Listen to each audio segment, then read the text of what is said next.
Bonjour à tous, chers amis.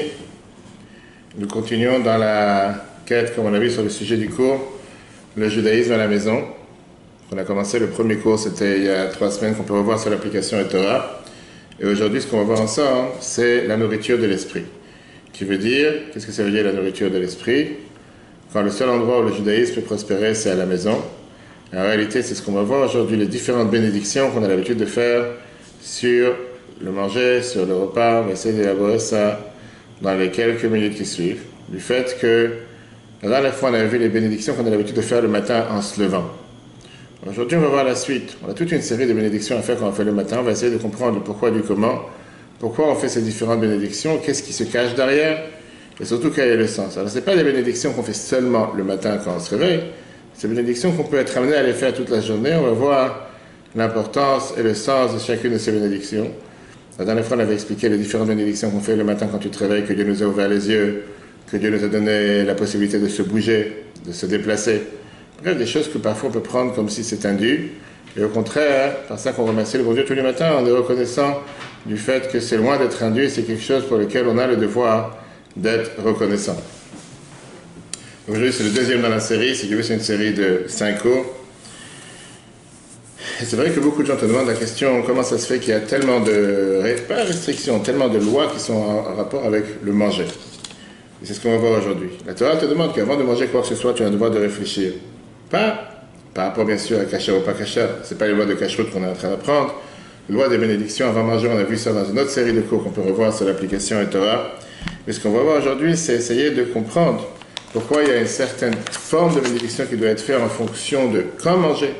Est-ce que j'ai le droit de manger quand j'ai envie? Et qu'il y a des moments où il faut d'abord faire passer autre chose avant de manger ou quoi que ce soit. Alors, la dernière fois, on avait vu comment le lien qu'on crée avec Dieu, c'est un lien général, un lien global, un lien qui se développe à travers n'importe quelle chose qu'on fait. Et aujourd'hui, on va voir comment ce plan divin, qu'on appelait le judaïsme à la maison, il doit rentrer jusqu'à dans les plus petits détails, qui sont même manger, même boire. Et même les choses qui peuvent nous paraître comme banales, comme des choses qui sont totalement simples, quand on prend ce milieu qui est un milieu simple, et on le rend saint, par ça qu'on fait une bénédiction avant ou après, automatiquement ça a une autre dimension. La dernière fois on avait parlé, comme j'ai dit, des birkot hashachar, de bénédictions qu'on fait le matin.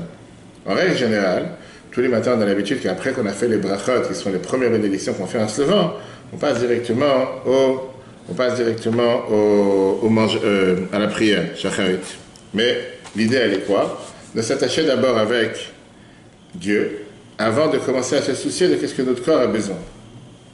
Justement, ça sera le dossier de la semaine prochaine. On verra les différentes parties de la prière et pourquoi telle prière, et pourquoi la prière est formée de cette et cette manière. Mais aujourd'hui, on va s'arrêter sur le manger. Pourquoi?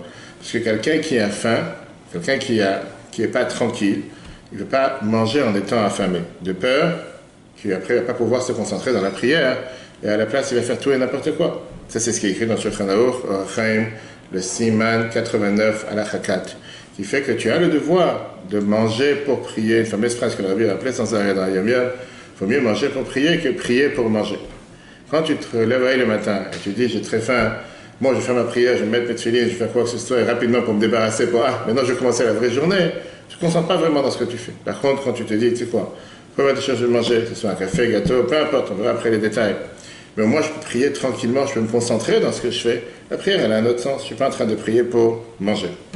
La Chassidut, elle met énormément d'importance sur l'importance de la prière. On sait très bien combien on est contre l'idée de prier rapidement, de faire ça de manière robotée. Comme il a dit justement, c'est dommage qu'il n'est pas là, mais à la fois de faire les choses à contre-cœur, parce qu'on m'a dit qu'il faut le faire, je le fais, je ne comprends pas ce que je fais, j'ai aucun sens, etc. Au contraire, la Chassidut est venue te montrer comme quoi il y a une énorme importance dans la prière. Comme je t'ai dit, quand la bénie de Rivka, qui avait 18 ans, elle avait des problèmes de santé, le docteur lui a dit que ça serait bien qu'elle mange le matin en se levant. Elle a dit, si c'est comme ça, je vais me lever encore plus tôt, comme ça je vais faire ma prière encore plus tôt pour pouvoir manger. Et le Tzemach Tzedek qui est venu la voir, son grand-père lui a dit, non, il faut mieux prier pour manger, il faut mieux manger pour prier que prier pour manger. Alors tu vas dire quel rapport? Effectivement, parfois les gens ils se disent qu'il n'y a aucun rapport entre le matériel et le spirituel. Manger c'est manger, prier c'est prier. Eh bien c'est faux. La Chassidut vient et t'explique qu'il y a un lien entre les deux. Même si ça reste deux domaines totalement séparés, matériel, spirituel, les deux sont corrélés, les deux sont en rapport l'un avec l'autre. Qu'est-ce que ça veut dire parfois on mange pour prier? On prie pour manger, pardon. Parfois, on fait les choses spirituellement parlant, mais on n'est pas intéressé à les faire. Tu les fais parce qu'il faut les faire, parce que voilà, je dois les faire. Dieu l'a dit que je fais Shabbat, je fais Shabbat. Dieu l'a demandé que je mange kasher, je mange kasher. Et si tu me demandes, est-ce que c'est ce que j'ai envie de faire, ça ne me parle pas trop. L'idéal que la Torah, elle attend de nous, manger pour prier, qui veut dire, n'importe quelle chose qu'on fait matériellement ne doit pas être fait par un sens matériel pur et dur, mais pour pouvoir avec ça faire le spirituel, pour pouvoir avec ça faire ce que Dieu il attend de nous. Ça, c'est l'idée derrière manger pour prier plutôt que prier pour manger.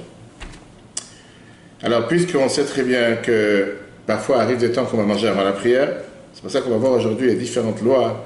Qu'est-ce qu'on mange, comment manger, quelles différentes lois. Et après, on verra la semaine prochaine par rapport aux lois de la prière. D'abord, une règle générale. Beaucoup de gens ont des animaux à la maison.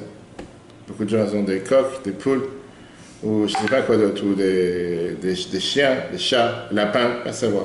Tu peux même voir des gens avec des serpents, tu peux voir des gens avec des singes. En Seine-et-Marne, tu as de tout. Des gens qui marchent avec des singes sauvés, tu as de tout. Après, la halakha dans l'Agmara, c'est l'Agmara Brachot, page 40a, qui te dit que tu as le devoir de donner à manger à tes animaux, kasher ou non kasher. Tu peux avoir un lapin, c'est pas kasher, avant de t'asseoir à table manger toi-même. Cette halakha, c'est n'importe quel animal avec des poissons que tu peux avoir dans un aquarium. En deux mots, des animaux que leur manger dépend de toi. Pas comme les animaux de la rue, etc. Des animaux qui dépendent de toi. Que ce soit un chien, un chat, poisson, coq, peu importe. Tu dois leur donner à manger avant de manger toi-même. Donc on l'apprend. On l'apprend du verset qu'on dit dans le schéma tous les matins. Venatati esav besadecha livemtecha. Je donnerai de l'herbe dans ton champ à ton animal. Ve'achalta vesavata. Et après tu mangeras et tu seras rassasié. Le fait que la Torah elle a parlé d'abord du manger des animaux, de là on apprend l'importance, comment il faut donner à manger d'abord aux animaux avant de manger soi-même. Il y en a qui te disent que tu peux grignoter avant de me donner à manger à un animal. On apprend ça de l'histoire que la Torah nous raconte avec Rivka, qui est partie donner à boire à Eliezer avant même de donner à boire à ses chameaux. Donc à boire ou quoi que ce soit, c'est pas interdit. Si maintenant, tes animaux que tu as chez toi à la maison ne sont pas intéressés à boire ou à manger comme toi tu veux boire ou manger, pour eux ils ne sont pas forcément intéressés, automatiquement tu peux très bien manger et boire avant et après leur donner à manger. C'est en feuille, c'est pas grave, on va suivre après. Tu peux très bien boire ou manger toi-même, après leur donner à manger, avant que ce soit à manger. Pourquoi? Parce que, encore une fois, les animaux que tu as chez toi à la maison, c'est pas que forcément ils ont des heures fixes. Des fois, tu leur mets le manger devant eux, et après ils peuvent se servir à manger quand ils ont envie dans la journée. D'accord? La question qui est derrière tout ça, comment ça se fait que la Torah te dit que tu dois donner à manger à tes animaux avant de manger toi-même? Je veux dire, qu'est-ce qu'elle rapporte? Parce que le poisson, qu'est-ce qu'il ne va pas mourir si je ne vais pas manger tout de suite? Le lapin, il ne va pas non plus, je sais pas, le chien va savoir ce que les gens ils ont chez eux à la maison. Quelqu'un que je connais qu'il a une tortue, chacun achète. La réponse, elle est de plusieurs points. Tout d'abord, la Torah, elle veut que tu puisses développer un sentiment de miséricorde envers les animaux. La Torah te demande de faire attention. Ça, faire souffrir les animaux, c'est quelque chose que la Torah, elle est contre. Deuxièmement, dans le Tehillim, dans les psaumes, qui est le psaume 36, chapitre, verset 7, c'est écrit Adam ou Behemat Shia Hashem. Dieu sauvera un homme et un animal, qui veut dire par le mérite de l'animal, qui veut dire que des fois, parfois, qu'on reçoit une abondance de Dieu, c'est parce qu'on montre qu'on est miséricordieux envers les créatures que Dieu il a créées. Quand tu es miséricordieux envers les autres, Dieu il est miséricordieux envers toi. C'est pour ça que quand Dieu te dit que tu t'assois à manger, mais tu as des animaux chez toi à la maison qui dépendent de toi pour pouvoir se nourrir, pense à eux d'abord avant de penser à toi. Imagine-toi qu'ils sont dans leur cage ou dans leur lieu et qu'ils te voient en train de manger et qu'ils ne peuvent pas manger. Donne-leur à manger d'abord. Il y a quelqu'un qui a un animal ici? Non. Un animal? Non, heureusement. J'ai rien contre, mais c'est tout un entretien. Il y a beaucoup de lois par rapport aux animaux, par rapport à Shabbat, etc. C'est pas le sujet, on verra un autre jour. Une troisième explication, c'est que la Torah te dit que par ça que tu manges, automatiquement tu t'élèves spirituellement. Tu élèves le manger spirituellement. On sait très bien que n'importe quelle chose que Dieu a créée sur terre s'élève vers le niveau supérieur, minéral, végétal, animal et l'humain. Le minéral donne à manger au végétal. Le végétal donne à manger à l'animal. L'animal donne à manger à l'humain. C'est comme ça que Dieu a créé sur terre, que chaque catégorie basse s'élève par la catégorie supérieure. Et donc quand tu donnes aux animaux la possibilité de manger, on ne dit pas que tu as un lion ou un tigre chez toi à la maison. En général, c'est des choses végétales. À ce moment-là, toi, tu peux commencer à élever ce que tu aurais mangé vers un niveau supérieur. Donne à l'animal de pouvoir élever vers un niveau supérieur. Et après, toi, tu pourras élever vers un niveau supérieur. Ça, c'était la parenthèse. Maintenant, on va commencer le rituel de la journée.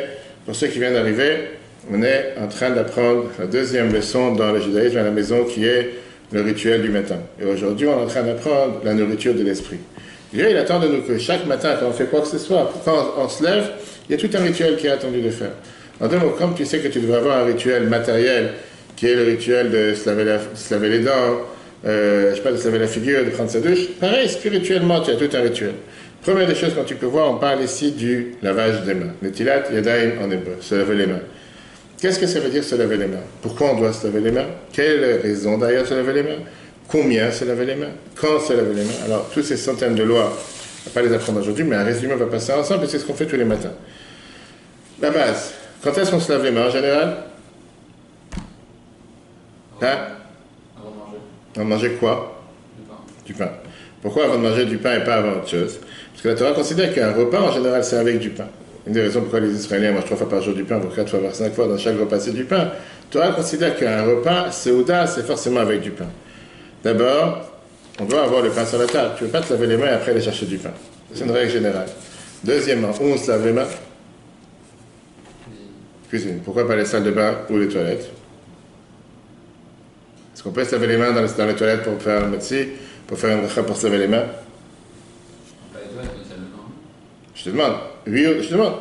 Toilettes, non, mais salle de bain. Toilette, non, salle de bain, oui. Qu'est-ce que tu dis, toi? Toilette, non, salle de bain, oui. Quelle différence?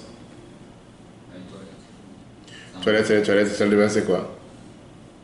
L'idéal, c'est plus que tu fais, tu vas te laver les mains et tu vas faire une bracha sur ce que tu vas te laver les mains. Et on ne peut pas faire une bracha dans la toilette ou dans la salle de bain. Donc on cherche à se laver les mains en dehors de la salle de bain et les toilettes. Après, c'est pas le lieu, on pourra montrer si tu veux un jour dans les détails quelle différence s'ils sont séparés ou pas, comme dans les hôtels parfois, ou c'est séparé avec un bureau, parce que c'est pas entrer dans les détails. L'idéal, c'est d'éviter de prendre de l'eau ou de se laver les mains dans la salle de bain ou dans les toilettes pour faire motzi pour manger du pain, en règle générale. D'accord? C'est l'idéal. Un troisième point, c'est important qu'on se lave les mains proche du lieu où tu vas manger. Pourquoi? Qu'il n'y ait pas de séparation. Qu'est-ce que ça veut dire séparation? Tu as beaucoup de salles de mariage ou salles de fête. Tu as pu remarquer en Israël, ou à New York, ou partout, même en France, que des fois les éviers pour se laver les mains quand tu vas dans un mariage, pour faire motzi, c'est, je sais pas, au premier étage, il va savoir perché quelque part, et le temps que tu vas jusqu'à l'évier et revenir, tu vas te faire des kilomètres. C'est pour ça que dans tous les endroits religieux, je ne sais pas si tu as remarqué, il y a toujours une assiette avec des morceaux de pain à côté où tu te laves les mains, pour que tu puisses faire motzi à l'endroit où tu t'es lavé les mains. Pour ne pas faire ce qu'on appelle un F, c'est pas faire ce qu'on appelle une séparation. Pourquoi? Parce qu'après, il n'y a pas de corrélation entre le lavage des mains et manger. Quand si tu t'es lavé les mains dans un endroit, tu commences à faire promener, après tu vas manger, c'est comme s'il n'y a pas de rapport. Et le but de se laver les mains, c'est de garder les mains propres avant de pouvoir manger. Qu'est-ce que ça veut dire garder les mains propres? Est-ce qu'il y a une certaine considération à prendre en compte? Alors aujourd'hui, on est tous dans la mode gel, dans les modes anti, tout ce que tu veux. Concrètement, d'après la halakha, qu'est-ce qu'on doit faire? D'abord, on doit enlever ses bagues. C'est celui qui a des bagues. On ne va pas se laver les mains avec une bague. Parce que quand tu te laves les mains avec une bague, ça fait une séparation entre les bagues et l'eau et la main. De la même manière, si quelqu'un il a des saletés sur les mains, tu as de la peinture, du plâtre, ou quelqu'un qui travaille dans, va savoir, dans la boucherie, ou qui a plein de sang dans les mains, ou peu importe, quelqu'un qui peut avoir de la poussière sous les mains. En général, on fait attention d'avoir les mains propres, parce que sinon l'eau n'est pas passée. C'est ce qu'on appelle en hébreu chatzitza, qui veut dire une séparation entre l'eau et la main. C'est pas juste je me suis lavé les mains pour la galerie. C'est comme tu vois aujourd'hui des chirurgiens, tous ceux qui travaillent dans la médecine aujourd'hui, comment ils se frottent les mains entre les doigts, tu dis, va savoir qu'ils ont déjà rien touché de spécial. Peu importe, c'est qu'il n'y a pas un endroit qui n'a pas été imprégné par le produit. Deuxièmement, on a l'habitude de se laver les mains, pas seulement en passant les mains sous l'eau, mais en prenant un keli. Un keli qui est un récipient. L'idéal, c'est un keli tout court. Quelqu'un qui n'a pas un keli, il peut prendre un verre, il peut prendre n'importe quelle autre chose, mais un verre, c'est pas suffisant. Tu peux prendre autre chose qu'un keli. Tu peux prendre autre chose. Oui, bien sûr, le problème, pourquoi, c'est quoi l'idéal d'un keli? Parce qu'un keli, ça va te remplir la quantité d'eau que tu as besoin pour les différentes fois que tu dois te laver les mains, si c'est 6 fois, une fois à droite, une fois à gauche. Alors que si tu n'as pas un keli ou quoi que ce soit, c'est beaucoup plus difficile. Dans la Gemara, c'est écrit, intéressant, la Gemara Shabbat page 62b, que tout celui qui se lave les mains en abondance, c'est une ségoula, c'est un bon signe pour la richesse. Si avec le verre on remplit, on n'a pas assez d'eau, on peut Tu peux, bien sûr, c'est ce que tu dois faire. Ce que j'allais te dire, c'est après ça, tu vois la réalité dans la réalité des gens. Quand tu prends avec un verre, tu ne fais pas forcément attention, ça n'a pas couvert toute la main, parce qu'un verre, combien dans un verre ça peut nettoyer toute la main? C'est faire la moitié de la main, c'est pas forcément faire toute la main. Et comme la Gemara te dit que quand tu es large en faisant la Tilat Yadayim, c'est une ségoula pour la richesse. Après, on verra pourquoi on prend un keli. Pourquoi? Parce que tu montres que quand tu fais une mitzvah, tu ne la fais pas minimum syndical juste pour la faire. Tu la fais de manière large. Prends de l'eau, on n'est pas à une goutte d'eau près. Oui, il y avait des situations dans le monde, malheureusement, les gens faisaient attention. Une histoire qui est racontée sur le père du rabbi, qui était emmené dans les trains des animaux. Quand il est parti en Sibérie, quand on l'a envoyé en Sibérie, il l'a exilé. À l'époque, on prenait les humains dans les trains d'animaux comme un train pour aller aux rejutes, etc. Il leur donnait par journée un verre d'eau avec un morceau de pain, c'était la ration pour manger. Et le père du rabbi prenait le verre d'eau qu'on lui donnait pas pour boire, mais pour se laver les mains. Pour le pouvoir faire la prière, etc. C'est encore une fois, c'est un niveau que, en tant qu'humain, en tant que juif, il avait tout à fait les droits de ne pas se laver les mains dans ces situations-là. On parle de danger de vie. C'est sa situation. C'est vraiment, ça dit que c'est un juif pieux. On a l'habitude en général de se laver d'abord toute la main droite, jusqu'à toute la main entière, pas juste les doigts. C'est la différence qu'on fait entre Kippour et Tisha B'Av et les autres jours de l'année. Que Kippour, on se lave juste la dernière partie des doigts. Parce qu'on n'a pas le droit de se laver les mains, de se laver tout court. Alors que toute l'année, on doit se faire attention de se laver toute la main. Et après, on a l'habitude de faire au moins 2 fois. Une fois à droite, une fois à gauche, une fois à droite, une fois à gauche. Au cas où ça ne s'est pas lavé bien la première fois. Chez Chabad et d'autres coutumes, on fait 3 fois. 3 fois à droite, 3 fois à gauche. Il y en a toujours qui font du rab. On prend la main droite, parce qu'on prend n'importe quelle mitzvah, on commence avec la main droite. Pourquoi? La Torah te dit que la droite représente la bonté. La gauche représente la rigueur. On veut toujours commencer les mitzvot avec le côté droit qui représente la bonté. De la droite, on prend en général le kéli, tu le prends de la droite, tu passes de la main gauche, tu laves la droite, et après tu commences à laver droite-gauche, etc. Après, on a l'habitude de lever les mains, faire la bracha al netilat yadayim, qui veut dire sur le lavage des mains, qu'on remercie Dieu de nous avoir donné la possibilité de se laver les mains. Tu connaissais la bracha al netilat yadayim? Oui, mais moi j'ai toujours entendu que netilat, ça voulait pas dire se laver. Ça veut dire quoi? Élever. Alors, il y a 2 explications, on allait arriver. Netilat, ça voulait dire... Netilat, sa traduction exacte veut dire prendre. Litol, prendre. D'accord? Donc, c'est pas le mot laver. Laver en hébreu, c'est pas le mot netilat. À netilat yadayim, c'est le fait d'avoir levé les mains, puisqu'on a l'habitude, quand on fait netilat yadayim, on lève les mains vers le haut. D'accord? On a l'habitude après de frotter les mains entre les deux, et après on va à table pour manger le pain et pour faire la bracha moti. On a l'habitude de tremper le pain dans le sel à chaque fois qu'on mange du pain. Pourquoi? On va voir après, puisqu'on dit que la table représente le misbeach, qui est l'autel sur lequel on amenait les sacrifices dans le temple. Et on dit dans la prière tous les matins qu'il n'y avait pas un sacrifice qu'on amenait sans sel.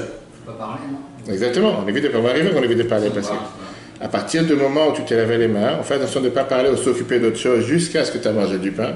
Parce que si tu parles entre les deux, c'est ce qu'on appelle tu as fait un hefsek, qui veut dire une interruption. Une interruption, c'est comme si je te dis tu as fait une bénédiction sur manger une pomme, ou peu importe la bénédiction, ou sur le kiddush, et après tu fais autre chose, après tu bois. Donc la bénédiction, elle était en vin, et le kiddush, ça n'a pas de sens. Si tu fais une bénédiction sur quelque chose, tu ne fais pas d'interruption entre les deux. Vas-y. Oui, mais quand on se lave les mains, on fait netilat, et on ne parle pas jusqu'à une autre bénédiction. Laquelle? Ah, c'est tout un débat. Pourquoi on fait la bénédiction avant et pourquoi on se lave les mains avant? Non, ce que je veux dire, c'est qu'il n'y a pas d'interruption là. Juste qu'on fait netilat quand on... Oui, mais c'est justement ce qu'on est en train de dire. Si jamais tu t'occupes ou tu parles, ça veut dire que l'interruption que tu as pu faire, c'est-à-dire, en 2 mots, la bénédiction que tu as faite sur se laver les mains, c'est pour pouvoir manger du pain juste après. Le fait que tu fais bénédiction pour manger du pain, c'est autre chose.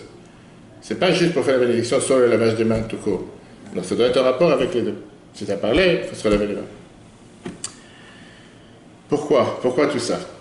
Encore une fois, ça c'est ce qu'on doit faire. Maintenant on va rentrer dans les détails. On a vu d'abord les détails techniques, maintenant les détails compréhensifs. Pourquoi on fait tout ça? Quand on mangeait dans le temple, quand on mangeait à Jérusalem, quand il y avait le temple, encore une fois, on doit se rappeler que tout ce qu'on fait aujourd'hui, c'est parce qu'on est en mode déréglé. Oui, depuis 2000 ans, presque, 1950 ans plus, depuis qu'on a perdu le temple, on n'est pas en mode normal. Revenons à la situation dans laquelle le peuple juif doit se trouver en normal, qui est quand il y avait le temple.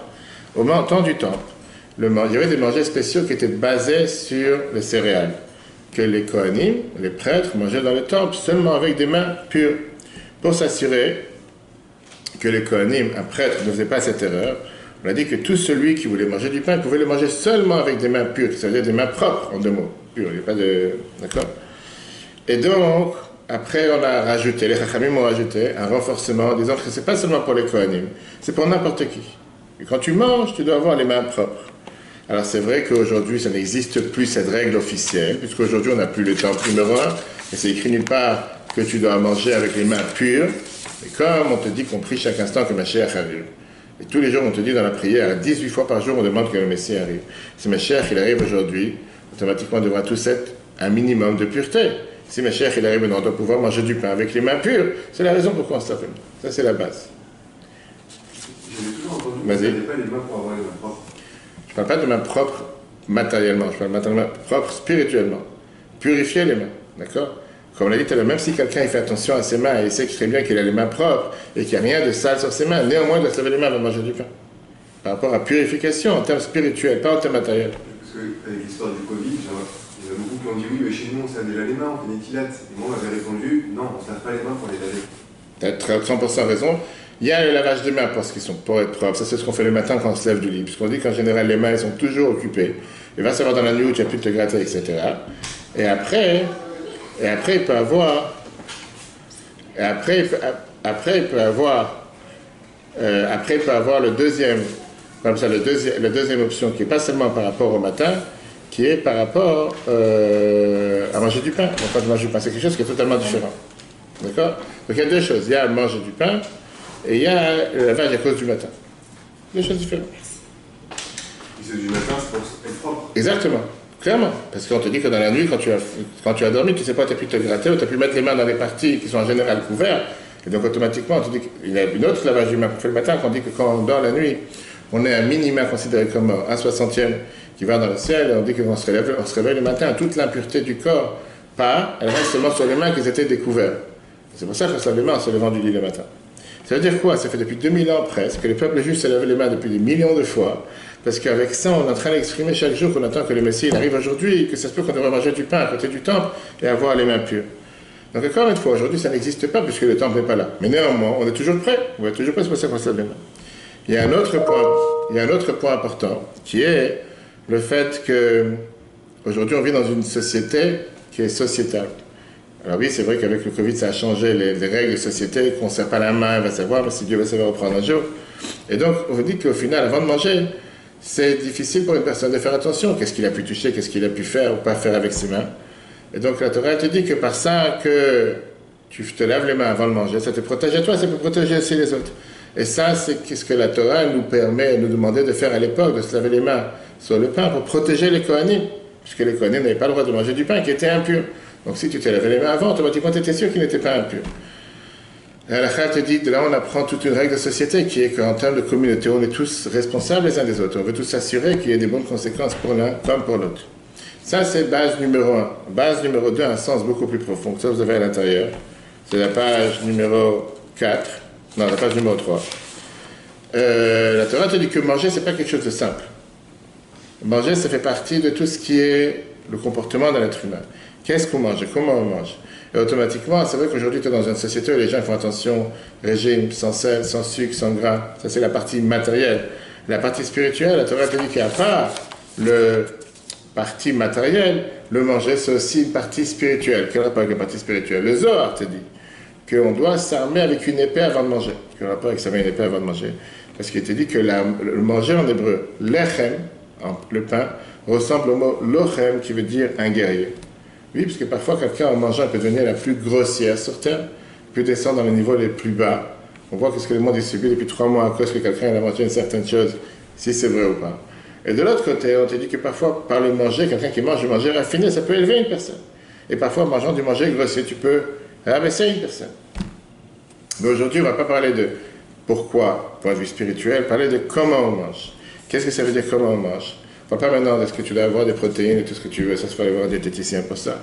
On va voir le terme halachique qui est que la Torah, elle veut que n'importe quelle chose qu'on fait, on fait rentrer de la spiritualité à l'intérieur. La Torah te dit quel est le but de manger? Le but de manger, c'est pour avoir de l'énergie, pour pouvoir tirer le meilleur profit de ce qu'on mange, pour pouvoir remplir la mission que Dieu a donnée pour chacun d'entre nous, que ce soit prier, travailler, manger, dormir, faire ce qu'on a à faire. Et ça a commencé depuis le début de la création du monde. Premier couple qui est né, premier devoir que Dieu lui a donné, à part le devoir de procréer, c'était fais attention à ce que tu manges, ne mange pas de l'arbre de la connaissance. Et c'est depuis qu'on a subi jusqu'à aujourd'hui qu'on te dit qu'il y a tellement de soucis qu'on a aujourd'hui parce que Adam, il a osé manger de l'arbre de la connaissance. C'est la première dispute de couple. Quand Dieu est parti voir Adam, il a dit pourquoi tu as mangé ce que je t'ai interdit? Il dit la femme que tu m'as donnée qui m'a fait faute.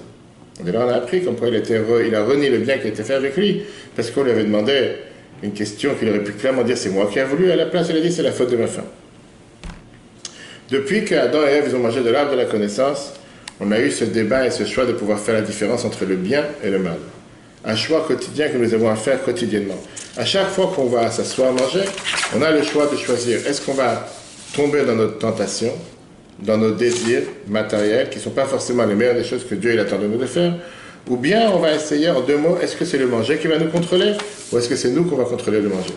Est-ce qu'on va être totalement soumis au manger et on pourra tomber dans les niveaux les plus bas, ou bien on va pouvoir être en contrôle, pas être contrôlé? Tu vas me dire quel rapport? Clairement, la Torah, elle fait une relation entre ce que tu manges et ce que tu es. Et c'est une des raisons pour que la Torah a donné les lois du kasher. Est-ce que tu vas me dire, alors que ça veut dire que tous les non-juifs qui mangent du porc, c'est tous des animaux? C'est pas ce qu'on a dit. Mais c'est comme si tu allais te dire, de la même manière que pour quelqu'un qui a des problèmes de diabétique, problèmes de sucre, il n'a pas le droit de manger du sucre parce que ça lui fait du mal à son corps. Pour un juif, il a un mode de régime particulier que Dieu lui a donné. Et pour lui, manger des choses qui ne sont pas adaptées à son mode de régime, ça peut lui causer du tort. Quelqu'un qui n'a pas ce mode de régime, ça ne lui cause pas du tort. C'est deux choses différentes. Ça ne veut pas dire que l'un il est inférieur, l'un supérieur, l'un il est considéré comme un animal, l'autre il n'est pas considéré comme un animal. Enfin, la chassidut te dit un autre point. Le fait d'être affamé, le fait de vouloir manger et boire, c'est parce que ton âme elle a soif. Puisque tout ce qu'il y a dans ce monde matériel en découle du spirituel. Et puisque ton âme en a soif ou en désir, c'est pour ça que ton corps il en veut. Et donc automatiquement on a le devoir, et c'est la raison pour laquelle on voit clairement qu'il y a certaines personnes qui ont une attirance vers un certain manger, salé, sucré, cru, cuit, parce que c'est en fonction de ce que leur âme désire. Tout ça c'est un résumé de quelle est l'approche de la Torah par rapport au judaïsme, par rapport au manger. Maintenant, on peut apprendre dessus des heures et des heures, mais c'est pour ça qu'on a voulu ouvrir la parenthèse par rapport à ce qu'on fait tous les matins, qui est le lavage des mains, avant de manger, pour comprendre que la Torah, lui, elle considère que le manger n'est pas juste manger quelque chose de matériel, mais ça a ici tout un sens profond. Maintenant qu'on a compris quel est le rapport, quelle est l'importance du lavage des mains, avec quoi on peut se laver les mains? Ça, c'est le deuxième point. Comme on a dit ici, quand on vient de voir, où on a vu, comment on a vu, pourquoi on a vu. Maintenant, on passe au prochain point, qui est avec quoi? Est-ce qu'on peut se laver les mains avec n'importe quoi? Que de l'eau, rien d'autre. Pourquoi on dit qu'il faut l'eau d'abord, en général? Parce que l'eau représente la Torah tout court, et l'eau c'est ce qu'il y a de plus pur. Tu vas me dire, je peux me laver les mains avec de l'huile, tu vas pas vraiment forcément te laver. Du jus d'orange, je ne sais pas si ça va réussir à te laver. Mais l'eau, c'est ce qui est considéré quelque chose qui est le plus pur. L'eau est pure, l'eau est naturelle. Et la Torah elle est comparée à l'eau aussi. Pourquoi on se lave les mains et pas on se lave autre chose? Pourquoi pas une autre partie du corps? On sait très bien que dans le temple, par exemple, les prêtres avaient l'habitude de se laver tous les matins les mains et les pieds. Pas le fait qu'ils marchaient pieds nus dans les temples. C'est de là que ça a été repris dans certaines autres religions. Mais néanmoins, ils se lavaient les mains et les pieds. Non, on se lave les mains. Parce que les mains, c'est ce qui est le plus occupé dans la journée. Les autres parties du corps, en général, sont couvertes. Un autre point que la Kabbalah explique, parce que les mains, c'est ce qui dirige tout le corps. C'est grâce à les mains que tu attrapes les choses, c'est grâce à les mains que tu exprimes tes émotions. Tu n'exprimes pas tes émotions avec tes pieds. Les animaux peut-être, un être humain, non. Pour ça, les mains. Passons maintenant aux bénédictions qu'on a l'habitude de faire tous les jours. On a vu longuement, ça c'est dans la page 4 et 5, et on a vu dans les cours qu'on donne la semaine dernière, le numéro 9 déjà, sur quels sont les ordres de bénédiction. Mais là, on ne va pas s'arrêter sur les ordres, on va s'arrêter d'abord sur le groupe de bénédiction, les formes. Les Chachamim m'ont instauré de faire une bénédiction avant de manger. C'est important de se rappeler, ce n'est pas la Torah qui l'a demandé, c'est les Chachamim. Pour nous, ça a exactement la même valeur. Parce que d'après la Torah, il y a une obligation de faire une bénédiction après manger. On va s'arrêter sur les bénédictions avant de manger. Quelle est l'idée derrière faire une bénédiction avant de manger n'importe quelle chose? Une bénédiction avant de manger, c'est pour se rappeler de demander permission de pouvoir bénéficier de ce manger. Pourquoi permission? Du fait que la Torah considère que tout ce qui est sur cette planète appartient à Dieu, la Shem Haaretz Umloa, et donc avant de manger quoi que ce soit, je fais une bénédiction avant. Deuxième sens, remerciement. Comme les bénédictions qu'on fait tous les matins, comme on a vu la dernière fois, qu'on peut revoir sur l'application et Torah, sur l'idée que Dieu m'a ouvert les yeux, bouger les pieds, bouger les mains. Aujourd'hui, je suis capable de pouvoir remercier Dieu du fait que j'ai dû manger devant moi. Pour ça, j'ai fait une bénédiction. Le Kuzari, on a parlé de plusieurs fois. Il t'explique quel est l'avantage de s'habituer à faire des bénédictions avant de manger et après de manger. On dit qu'en général, pour un non-juif qui vient manger avec un juif, il se pose toujours la question, j'ai jamais vu des gens qui parlent tout seuls. Avant de manger, ils parlent tout seuls, après manger, ils parlent tout seuls. Quand tu expliques aux gens c'est quoi le sens de faire une bénédiction, quand tu parles de quelqu'un qui est totalement sourd, qui n'a pas de sens et ne sait pas exactement ce qui se passe avec lui, tu lui as donné le meilleur repas sur terre, une fois qu'il va se réveiller, il n'aura pas compris ce qu'il a mangé, il est comme si pour lui, il n'a même pas fait attention s'il a mangé quoi que ce soit. Parfois, dans le mode de vie que nous avons, on est comme si tout est indu. Et on n'a pas de notion qu'on a un devoir et un sentiment de reconnaissance. Et oui, dans la Torah, on a cette schizophrénie de reconnaissance. La première des choses qu'un juif dit quand il se réveille le matin, c'est Modène, c'est Modène. Je suis reconnaissant, je te remercie que tu m'as rendu mon âme. Quoi, merci, j'ai encore rien fait de la journée. Oui, mais j'étais pas censé revenir aujourd'hui. Je suis pas obligatoire de revenir. On commence la prière au de la chaîne. Encore une fois, reconnaissance. Chaque étape de la vie, c'est l'étape dans laquelle on... Alors tu vas me dire, oui, il y a des gens qui n'aiment pas être reconnaissants, parce que reconnaissance, ça veut dire je suis redevable. Mais en tant que juif, on apprend le devoir que si Dieu il a fait en sorte que tu es présent et tu es en vie, on est reconnaissant et on dit merci Dieu. Regardons les groupes de bénédictions. Ça, ici sur la page 5. les grands groupes, on a parlé ça longuement dans les autres cours sur les bénédictions, mais rapide.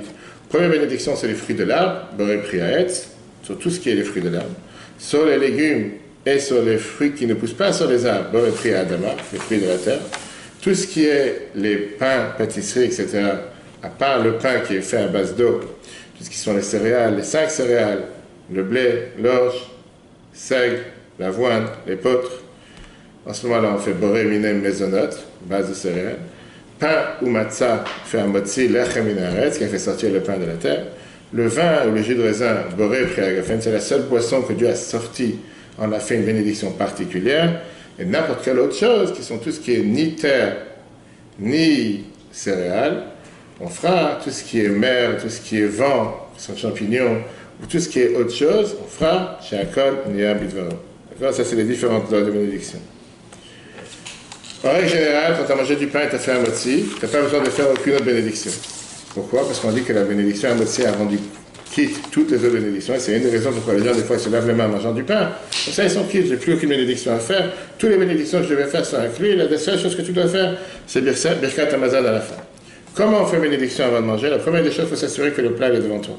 Tu ne peux pas faire une bénédiction, tu as commandé une pizza à quoi que ce soit, et tu dis ça va arriver dans 5 minutes, tu fais la bénédiction maintenant et ça arrive après. Non. Si tu fais une bénédiction, il faut que le manger soit devant toi. Deuxièmement, il faut reconnaître ce qui est devant toi. Si tu ne reconnais pas ce qui est devant toi, tu rentres dans une problématique, quelle bénédiction tu fais dessus? Je ne sais pas si aujourd'hui tu as les smoothies, comme les gens disent, de fruits, ou n'importe quelle autre chose, ou tu as un wrap, ou tu as quelque chose qui est fermé, tu ne vois pas ce qu'il y a dedans. Qu'est-ce que tu vas faire comme bénédiction? D'abord, tu dois voir. Tu ne peux pas juste manger aveuglément ou quoi que ce soit. Une bénédiction qui a été faite sur un élément, pas besoin d'être faite sur plusieurs éléments. Tu as plusieurs sortes de fruits de l'arbre devant toi. Tu n'as pas besoin de faire une bénédiction sur chaque fruit de l'arbre qui est devant toi dans l'assiette. Tu as pris un fruit de l'arbre, tu as rendu quitte tous les autres fruits de l'arbre qui sont dans l'assiette. Il faut choisir, il faut privilégier. Alors ça, on l'a vu dans les autres cours. Je vais te répondre rapidement. Ça dépend qu'est-ce que tu vas privilégier. Tu peux privilégier en fonction de ce que tu aimes plus. Tu n'es pas obligé de faire sur tel fruit si tu n'aimes pas. Tu peux très bien faire sur un autre fruit si tu aimes. En général, on va essayer de privilégier un fruit entier plutôt qu'un fruit coupé. Parce qu'on fait une bénédiction sur un fruit qui est entier, pas un fruit qui est coupé. Et après, il y a des centaines de règles. On a vu ça les 9 cours. Tu peux voir sur l'application, c'est Chavirat Hananin, qui est les lois de qu'est-ce qu'on fait sur le repas, qu'est-ce qui prévaut avant quoi, qu'est-ce qui devance avant quoi, si ça a changé de lieu ou pas. D'autres questions? L'idée derrière la bénédiction, c'est quoi? Qu'est-ce que ça veut dire chez Akol et Abidvaro? Que tout a été créé par la bouche de Dieu. Je veux dire qu'on ne se suffit pas d'abord avec une bénédiction, de prendre une permission à Dieu, mais c'est surtout aussi d'être reconnaissant sur le fait que Dieu m'a donné à manger, et puisqu'il m'a donné à manger, pour ça, je suis reconnaissant. Mais pas tout est aussi simple qu'on est en train de dire, et pas tout est noir et blanc. Par exemple, on l'a dit tout à l'heure, tu me dis qu'est-ce qui pousse sur l'arbre, on doit faire boré priaetz. Et qu'est-ce qui pousse sur la terre, on fait boré priadama. C'est quoi un arbre? Est-ce qu'un fraisier, c'est considéré un arbre? Est-ce qu'un tomatier, si on peut dire, des tiges de tomates, est considéré un arbre? La halakha te dit que non. Comment je définis qu'est-ce qui est aetz et qu'est-ce qui est adama? Ça, chacun peut remarquer. N'importe quelle plante qui passe l'hiver, qui subit l'hiver, qui survit pendant l'hiver, est considérée aetz. Ce qui ne survit pas pendant l'hiver, en deux mots qui ne restent plus rien, que tout a été détruit ou que tout est parti, ou qui repousse à nouveau à chaque saison, à partir des racines qu'il y avait dans la terre, sont considérées adama. Donc la réponse, les fraises, les tomates, etc. D'ailleurs, tu sais que les tomates, c'est appelé des fruits, c'est pas appelé des légumes.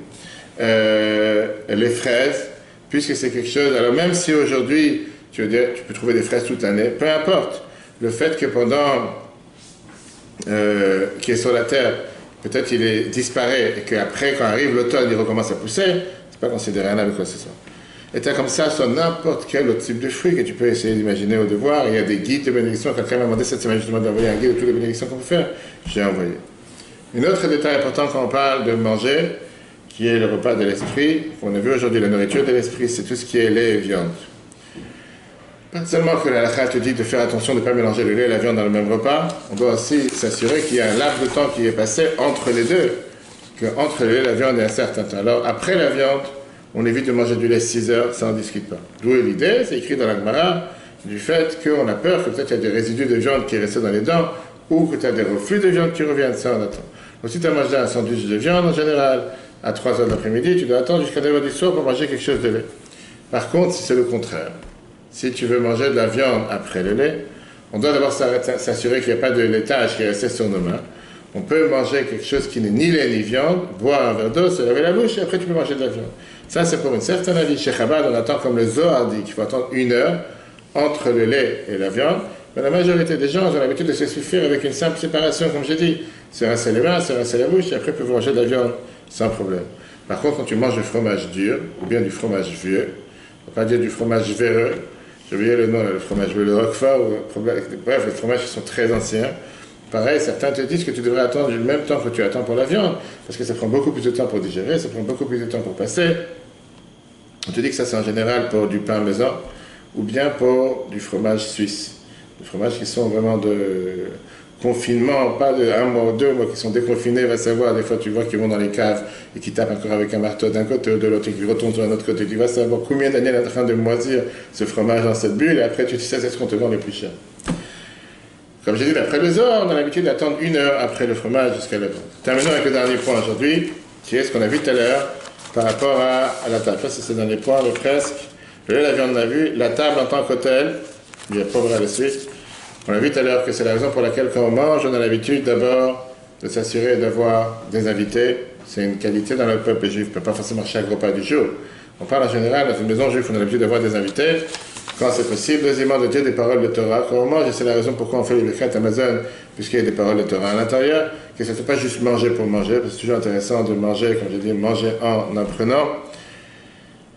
L'idée que c'est la table est considérée comme un hôtel, c'est la raison pour laquelle on a l'habitude de mettre du sel sur la table pour pouvoir se rappeler de l'autel qu'il y avait dans le temple. De la même manière que dans le temple, on n'est pas un sacrifice sans sel, à part le fait que le sel, c'est un mode conservatoire, c'est au final, à manger sans sel, c'est un manger qui a moins de goût, pour ne pas dire pas de goût. On veut se rappeler de ce qui a été fait dans le temple, c'est la raison pourquoi on met du sel sur la table quand on mange du pain. C'est vrai qu'à l'époque, on n'avait pas de congélateur. Le meilleur moyen de pouvoir conserver les choses, c'est en mettant du sel. Aujourd'hui, tu peux avoir ça avec la morue. Ça, j'ai vu une fois, on voit ça en cinéma, avec tous ces poissons qui ont l'air de la pierre et de la brique, qu'ils ont cuit dans du sel. Et on a ça aussi beaucoup. J'étais en Russie plusieurs fois, tu voyais qu'il y avait des marchés qui te vendaient que des choses à base de sel, et qui étaient vraiment, je ne sais pas comment les gens peuvent manger, c'est pareil. Mais c'était le moyen de pouvoir conserver toutes ces choses-là.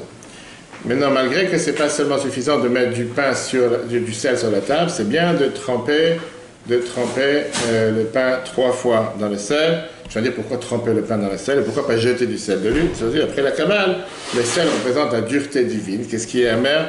Le pain représente la bonté et la vie. Et donc on veut que la bonté soit plus forte que la dureté. C'est pour ça qu'on trempe le pain dans le sel et on ne jette pas le sel sur le pain. Avec ça, on termine ces quelques lois sur le manger. La semaine prochaine, on verra la suite. On parlera déjà des lois de la tefila, des lois de la prière. Le cours sera repris sur l'application eTorah, eTorah sur Google et Apple. Et c'est Dieu veut de m'asseoir, on commence une nouvelle série de cours en préparation à la 26e Ilula du Rabbi, des lettres du Rabbi avec des conseils pour les aléas de la vie. En attendant, très bonne journée à tous et à la semaine prochaine.